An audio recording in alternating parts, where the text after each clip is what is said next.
So I wanted to talk about some of today's workplace psychology, and one of the things I've noticed is that employers will pay, like bottom dollar, as long as people are coming. Now I've seen places where they quit getting people all together, they cut ties with the temp agencies, and then raise their starting rate like $6.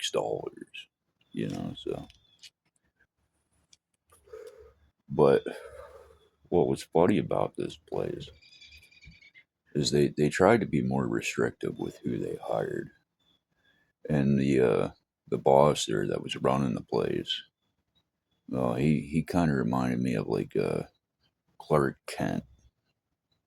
If he wasn't Superman, he was just the nerdy news reporter, and that was this guy. I'm talking, he had to have come like straight from them damn movies, and he had the glasses. He had the black. I'm talking. He looked like a mirror image of Clark Kent, just older. And so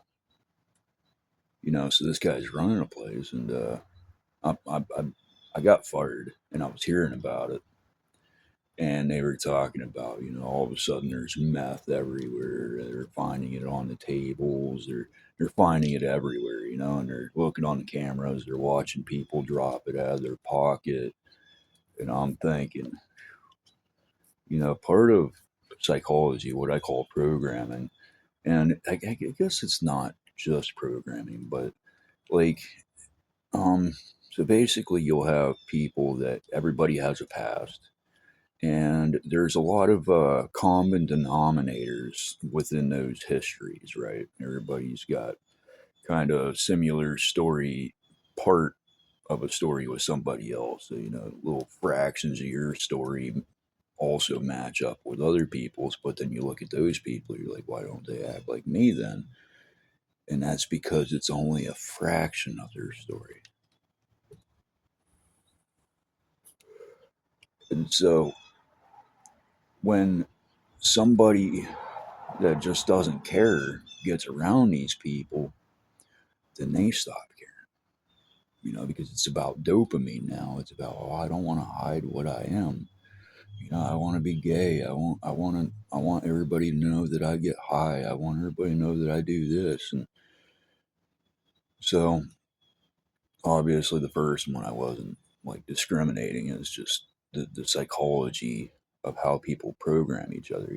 They're afraid to speak out, but then once they're around people that have become comfortable with it, then they're not afraid to speak out. And that's the same way with drugs too. Is that all these people have histories, and with drugs, and then they're around these people that are just smoking right there, and they'll see them over days and over days and over days, and they'll not say anything to anybody else, but it's going through their head like, man, that looks so fun right now. So then over time they're gradually gravitating towards their old habits, because this person just, they're programming this person through uh, perspective perceptive reality. And so, even sometimes subconsciously, because we make those micro justifications, we make those micro justifications that it's like we're not even thinking it except for a split second. Yeah, yeah, that looks fun. And then you see him again, smoking crack. Oh man, yeah, that looks fun. And but you're also telling yourself a micro justification. Well, a lot of people like CIs, they're quick to tell somebody else, but these micro justifications are like, well, I don't need to tell anybody.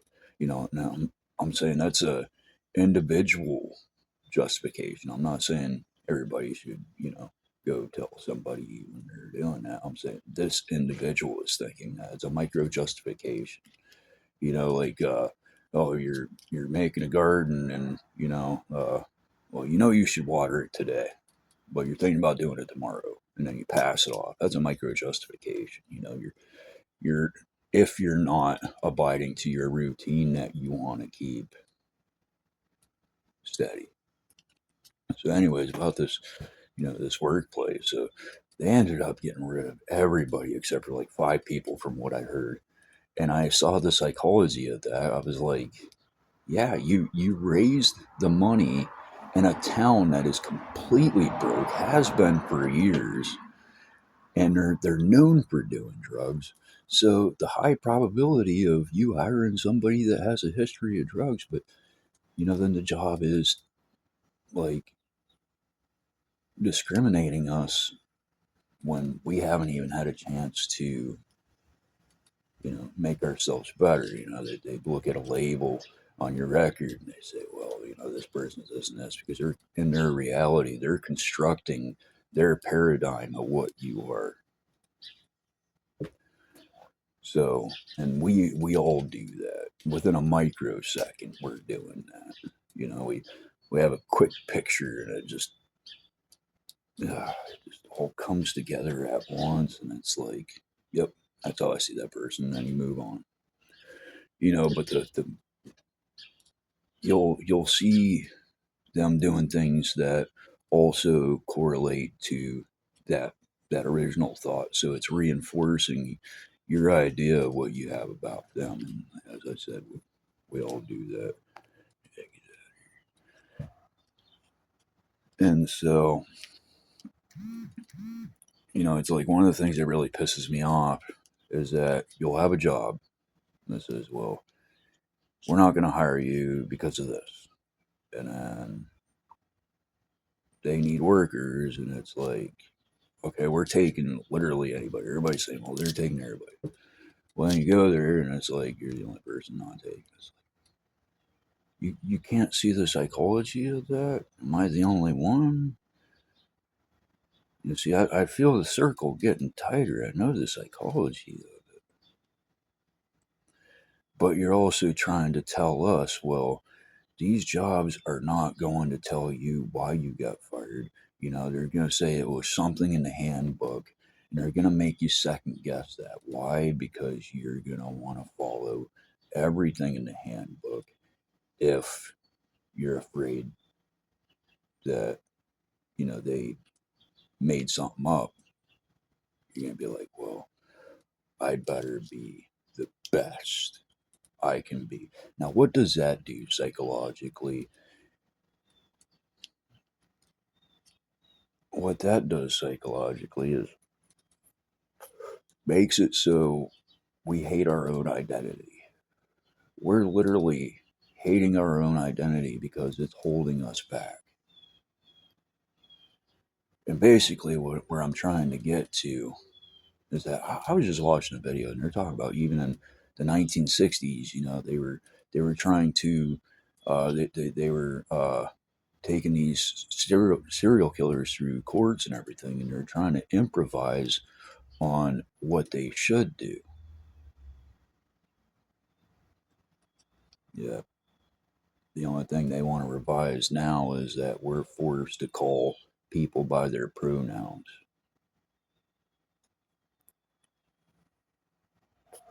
So obviously something's going on here. I think jobs, I think they should be revised so something doesn't isn't so detrimental to society's mental health. That's what I'm saying.